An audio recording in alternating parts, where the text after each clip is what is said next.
This training video is made to guide you through a fire emergency in a hospital setting. In a hospital, protecting patients, staff and visitors is a top priority. What makes it difficult is that many patients are unable to move without assistance. As soon as a fire erupts, inform the reception immediately. The reception then announces code red 3 times in the public address system, mentioning the location of the fire. One can raise an alarm using manual call points in a larger setting. There are 4 main steps to be followed: rescue, alarm, contain, and extinguish. Let's look at these in detail. The first team should focus on extinguishing the fire. Check if the extinguisher is full. It will show the needle in the green zone. Remember pass. Pull the pin, aim at the fire base, squeeze the handle, sweep from side to side to put out the fire.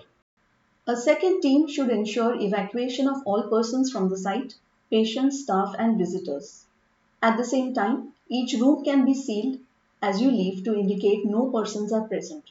This will also reduce ventilation, wind and thereby reduce spread of the fire. Check that all exits are always clear of any obstructions or clutter and are unlocked. The third team ensures proper coordination amongst team members, fire personnel and volunteers. An important task is to perform a head count and ensure safety protocols are implemented. In case of a major fire, inform the fire department immediately. Ensure all exits and signages are clearly visible to ensure quick exit.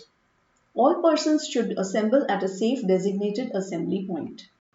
Out of the 6 fire types, Class A to D and electrical fires are possible in a hospital. Only if there is a large industrial kitchen, then Class K is likely to occur. The carbon dioxide and powder extinguishers are commonly used in hospitals. Powder type extinguishers are safe for use in all types of fire, but they can cause damage to sensitive medical equipments. In these cases, carbon dioxide extinguishers can be used. Let us take a look at common fire system elements now. A control panel is usually located near the reception or central area from where location of the fire can be easily determined. The control panel is connected to a power source ensuring 24/7 coverage. The initiating devices for the alarm fire include manual call points and smoke detectors. These trigger and sound an alarm through notification devices like hooter, bells, etc. Smoke detectors have a red light blinking periodically. They can detect smoke even in small quantities. In a major fire, the glass bead inside the sprinklers bursts open due to heat and then water cascades down due to gravity. For this, the fire tank must be full at all times. The building staircase will contain a hose reel which is used to spray water in case of major fire. The basement usually has a jockey pump which is automated. In case of sprinklers getting activated, the jockey pump will pump water forcefully into the fire hydrant system to reach the site with great force. Sometimes this may be operated manually. Remember, passive fire safeguards act on their own and do not require any actions, while active fire safeguards need to be implemented and activated. So what is checked in an audit?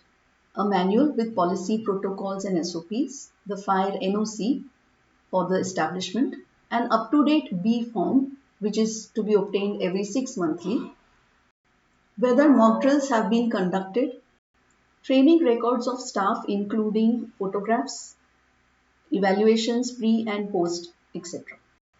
Regular maintenance schedule including replenishment of expired extinguishers, etc. Thank you for watching this video.